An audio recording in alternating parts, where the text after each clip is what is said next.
E para abrir o nosso Vitrine Revista de hoje, nós vamos falar sobre o Dia Mundial contra a Obesidade, que acontece amanhã, no dia 4 de março. A obesidade, gente, assim, ser gordo, vamos dizer assim, tá muito longe de ser um defeito, viu? Mas quando aqueles quilinhos a mais, eles passam a oferecer risco para a saúde, aí já vira doença, e é sobre isso que eu vou conversar com a nossa super nutricionista, a Thaís Castanha. Boa tarde, Thaís, minha linda, tudo bem? Boa tarde, Patrícia, tudo bem? É um prazer estar aqui. Imagina, o prazer é nosso em recebê-la. Vamos lá, então. A partir de que ponto a gente já considera, por exemplo, uma pessoa obesa? Quantos quilinhos a mais aí a gente tá falando? A gente tem um índice que mede que faz essa classificação, que é o IMC. É o Índice de Massa Corporal. Então, é um cálculo que a gente faz, que é do peso para a altura da pessoa. E a partir desse cálculo, a gente consegue classificar se a pessoa tá no peso adequado, se ela tá no sobrepeso ou obesidade. Então, acima de 30 já classifica obesidade.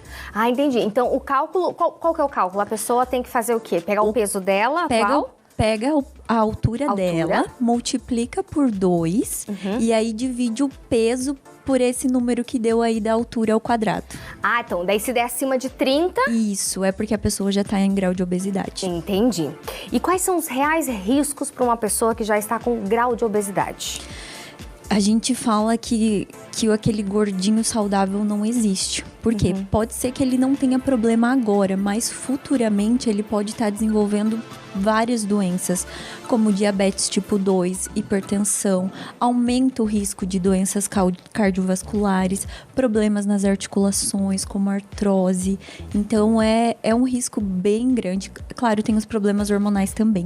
Então, é algo que precisa ser avaliado. E a gente observa também, né, Thaís, como aumentou o número de crianças. Cada vez mais pesquisas apontam que as crianças também estão passando por essa questão da obesidade. Sim, Paty, crianças, e isso é muito da alimentação, né? Até se a gente for relacionar, é genético ou é a alimentação, né, que faz a criança, que faz a criança desenvolver.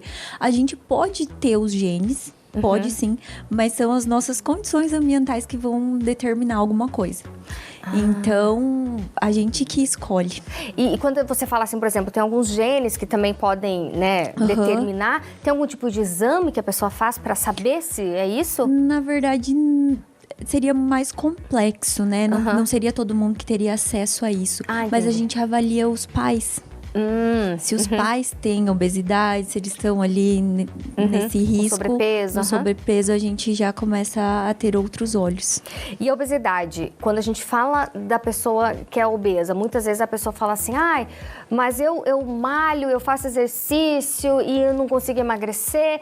Tem também o fator emocional em tudo isso, né, Thaís? Tem também. Isso é muito importante a gente avaliar, porque o que eu sempre falo aqui, quando eu venho também nas minhas redes sociais, é essas dietas restritivas. As pessoas têm que tomar cuidado, porque mexe muito com o psicológico, né? Então, talvez o não conseguir emagrecer pode ser isso também. Essa cobrança, essa pressão de tirar os alimentos que gosta, né? Sem ter um controle ali, uma dieta balanceada.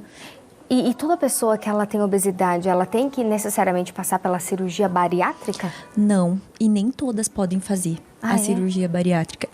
A cirurgia bariátrica ela só é indicada para quem tem o IMC acima de 40, tá? E aí tem outras classificações. Entre 30 e 40 precisa ter algumas comorbidades já associadas. Precisa ter ou hipertensão, diabetes tipo 2, problemas cardiovasculares, mas ela nem sempre é indicada. E se você quer emagrecer, se você tá precisando, a gente pode tentar outras alternativas primeiro, antes de se submeter à cirurgia. Até porque mesmo que quando se for fazer a cirurgia bariátrica, a pessoa também tem que passar por uma dieta antes e no pós também, né? É muito importante ter o acompanhamento multiprofissional, não só com o nutricionista, mas com o psicólogo também, porque é uma mudança muito grande na vida das pessoas.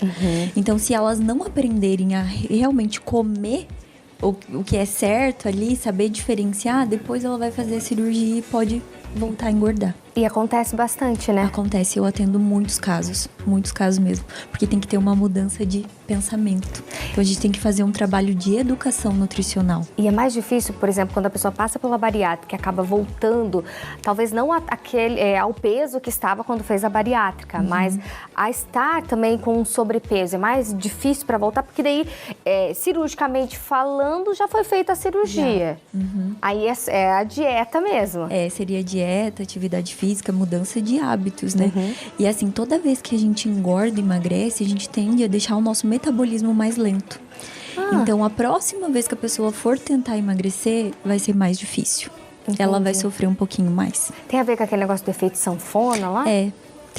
Tem a ver, questões hormonais, desregula, então é bem complicado. É mais difícil, mais fácil, homens, mulheres perder peso, tem ali uma... Tem uma diferença, nós mulheres sofremos. É mais difícil? É mais difícil. Imaginei. Por essas mudanças hormonais, o homem tem muito mais facilidade de perder peso do que a mulher. Ah, é, mulher do céu. Então, assim, infelizmente, se ele segurar um pouquinho mais a boca, fazer exercício certinho, comer... Talvez dê resultado mais rápido do que se a gente fizer a mesma coisa, digamos assim. Sim. E assim, o que acontece? Durante o mês, o homem não tem oscilações hormonais.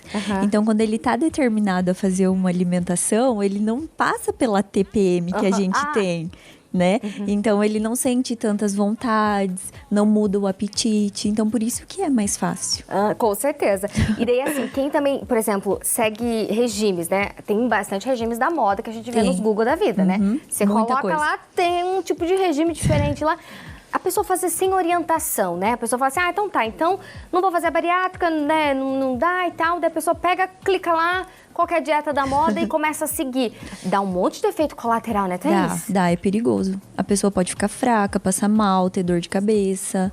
E, então, assim, o que eu sempre recomendo é uma dieta balanceada. De acordo com a realidade da pessoa, dentro daquilo que ela consegue fazer. Porque precisa ser uma educação nutricional.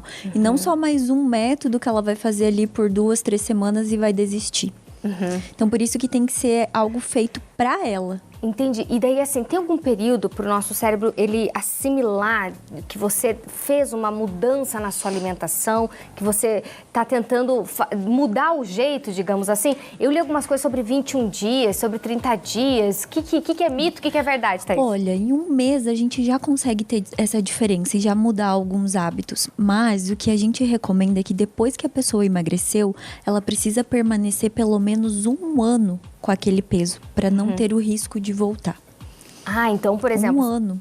Então, é um processo. Estava com, vamos chutar aqui, 100 quilos, ela conseguiu emagrecer de forma saudável. Bonitinho, certinho, 60, tá no 60 ali, 60. Né? Tá no 60. Se ela permanecer 1 ano, o risco de voltar pro 100 fica mais longe. Isso, o risco fica menor.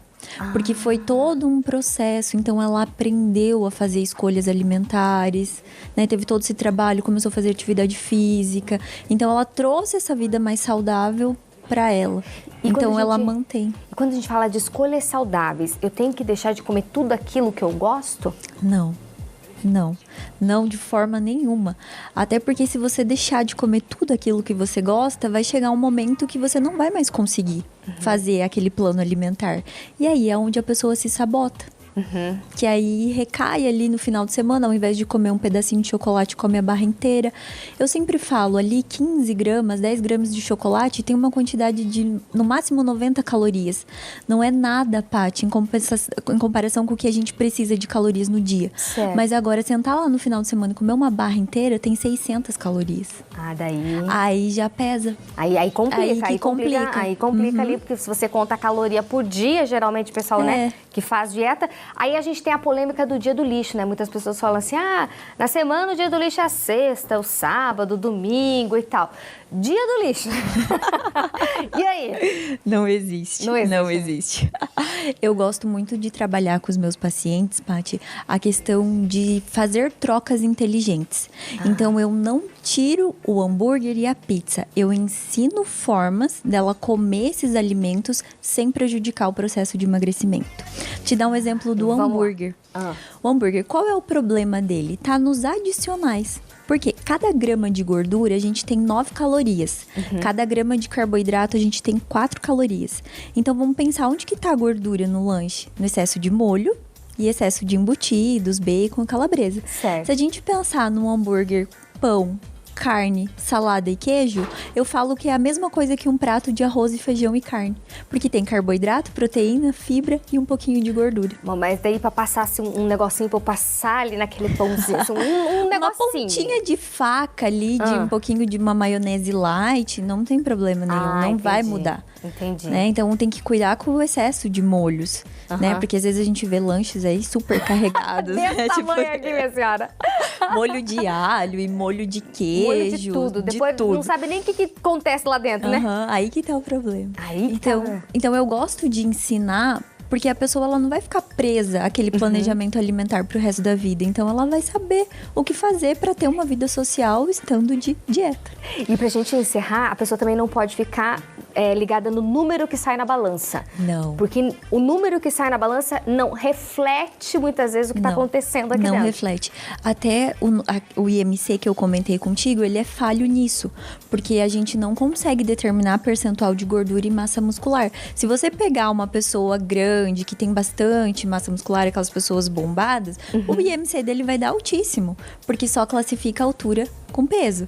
Então, pra gente ter algo verdadeiro, é importante a gente avaliar as medidas, né? Fazer a bioimpedância ou até mesmo uma análise de dobras, pra saber como tá o percentual de gordura, percentual de massa muscular.